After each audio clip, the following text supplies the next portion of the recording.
Good morning, good afternoon, or good evening. Welcome back to another episode, and thank you so much for joining.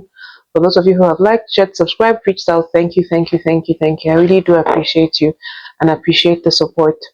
So this week we're going to be talking about rest. I know I still owe you pruning; it's coming, but in line with the season, the times and the seasons, and the new year, I felt led to talk about rest.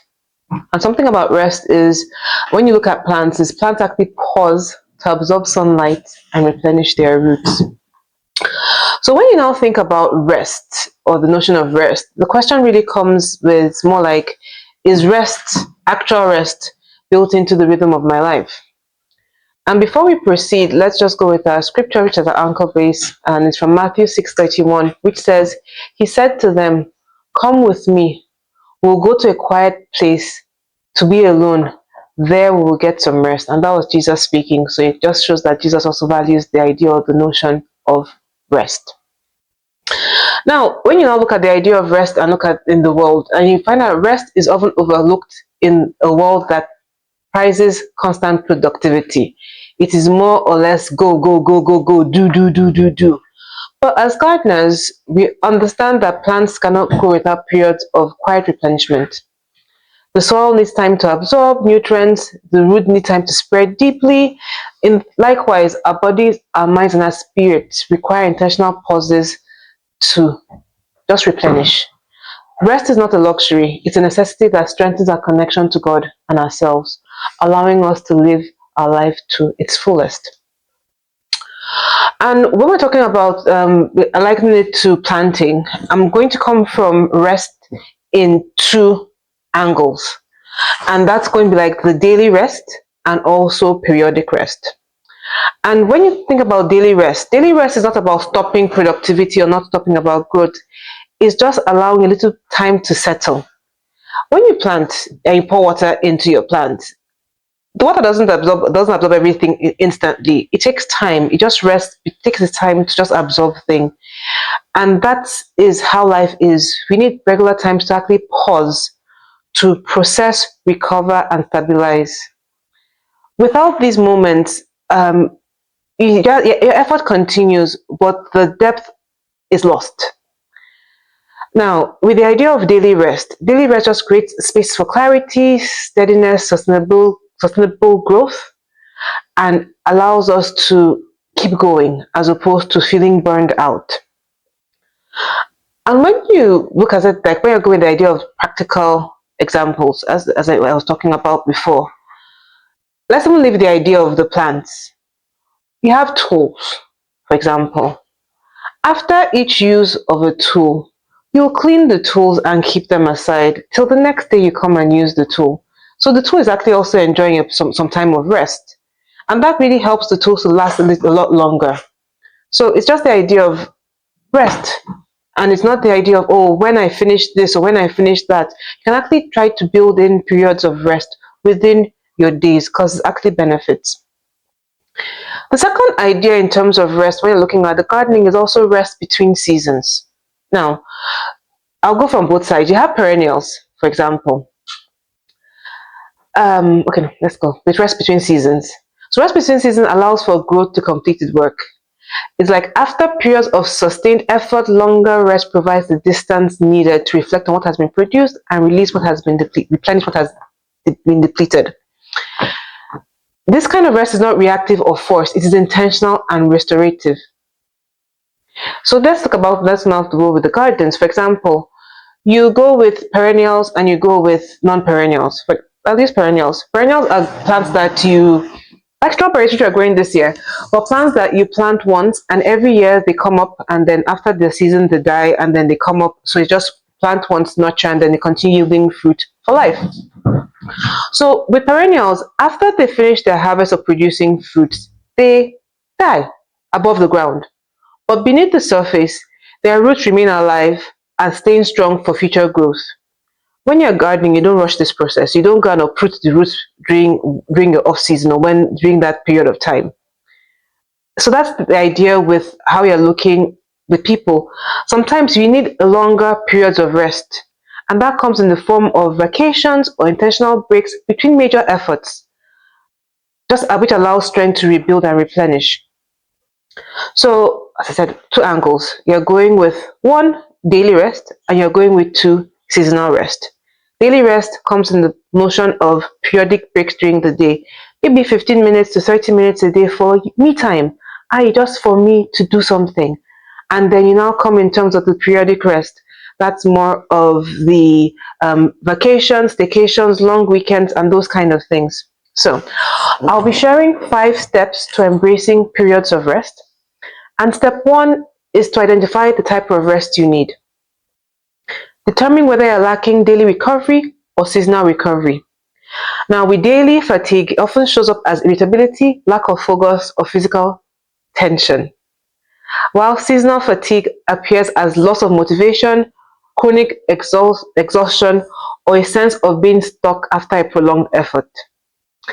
Just as a gardener needs to assess whether soil needs watering or full regeneration or more fertilizer, clarity begins when you diagnose what the issue is. For me, I'll use myself example. For me, daily, when I start jumbling words, that is my trigger. I know that I need a timeout. I need a break. I need a rest. So try to identify your triggers, or try to identify what people see or what you see in terms of needing your rest or the type of rest you need. Step two is to schedule intentional stillness. Treat rest like an important appointment on your calendar by blocking out specific uninterrupted windows. It could be, I said, 15 minutes a day or 30 minutes a day. During this time, it's not for catching up on social media, it's not for checking emails, it's not for all those things. It is time to disconnect. Think of it as your soil phase. You know how your soil and your seeds are undisturbed. When you put your soil in, you put your seed, you cover it, water it, you leave it for like a day or two before you come and water it again. See it like that.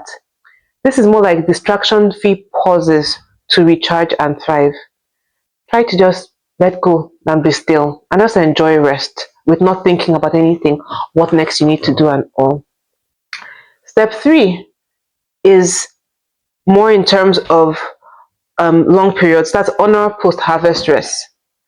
After completing a large project, a season of intensity, a major effort, or a significant responsibility, resist the urge to immediately start again. Schedule some downtime before the next commitment. I said it could be a few days off, a lighter workload week, or just not thinking about anything for a while. It's just the idea of that disconnect to recharge before you start again. Step four is planning longer periods of rest in advance. Now, vacations and extended breaks should not be accidental. Don't wait until you break down before you go on a vacation or take time off. Be intentional. Yeah. And then with that also, use that time to refresh spiritually, physically, mentally, emotionally. It's a period of refreshing, not just a period of, oh, I want to go and do during that longer period, the rest of your vacations or your staycations. Use the time, step away from what your demands with routine, gain perspective, restore the energy, and then you come back with like a renewed direction of what you want to do. Then step five, after your rest period, pay attention to what you benefit from that. Has your energy shifted? Are you ready to do what you need to do to start again? And with all of that, and also like looking at it, looking at like planting now. Okay, fine. You've harvested. You have your seeds. Yes, your soil has rested. You now feel you are ready. It's not just about the seeds being ready or the soil being ready. The environment has to be ready as well. So evaluate your readiness before replanting or before doing something else. Now, I'm not yet there. But what I try to do is at least 15 to 30 to 1 hour of my day, that is me time. I take it during my break. I intentionally, I work from home most of the time, disconnect from my system, go into my room. I may do my exercise, I may read, I may walk, phones off, no distraction. That is just me. It's different from my devotion. It's different from time with family. It's just me. That is Amina time. In addition to that, I then go in terms of family vacations or staycations or whatever it is. Every quarter, I try to take a day or two off. How I balance it is I target to usually the children's PDs. So 2 days off, 1 day off when the children are on their PD, so I can actually hang out and spend time with them. The other day off, they're in school, so there are no distractions, it's just me. And I do absolutely nothing. I don't cook, I don't clean, I watch a movie, something that just replenishes my soul. And I find it works. So I try to do that once a quarter. Now, different people have different things. I'm just sharing what I do that helps. I'm not there yet, but by God's grace, I'm getting there in terms of finding that balance. So our action item for this week is for you to make space for both daily and longer rest. As I said, carve out time each day. You can pause, you can walk, you can read, simply breathe, or just lie down and do nothing. And also plan at least one long break for this year. As I said, it could be a staycation. Sometimes I stay home, put off my phone, I'm not around, just do. You don't have to spend money to actually disengage or rest. If you're buoyant and you can afford to, go on a holiday. We're blessed to have sights and sounds around us. Go on a road trip, do something. But even with that thing, don't let whatever it is you're doing be full. In terms of, activity here, activity there, or you travel to a different town. I want to see this, I want to see that. Yes, balance it.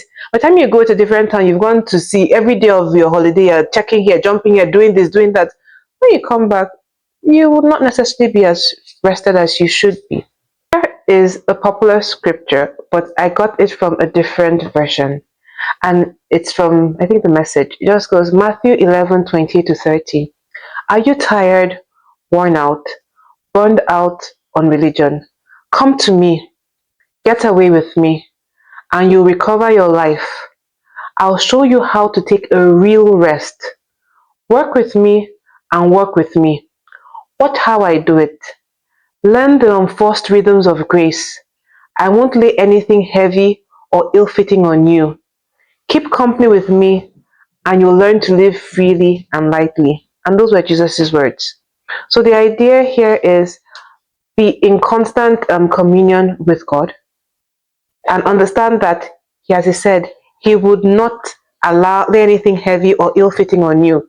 So some of these heavy loads we are seeing here, where you think it's your cross to bear, it's really not. It's for you to decide how to deal with it. And there, walk with me and work with me. Anything you need in terms of wisdom or direction, God is your source. He will provide that. And as we end this episode, just want to give a couple of words of encouragement. Rest is a gift. It invites us to trust rather than strive. When we welcome both daily moments of stillness and longer seasons of rest, we honor the rhythms God designed for renewal and growth. Rest is not simply stopping, it's a necessary phase that allows growth to settle, strengthen, and return, and direction to move forward becomes clearer before continuing to move again. So please, I would recommend, admonish, and beg if needed, and appeal to each and every one of us. Find time and seasons of rest. So that's all for this episode. Feel free to reach out if you like additional resources, and don't forget to like, share, and subscribe. Thank you so much, and see you next week. Bye bye.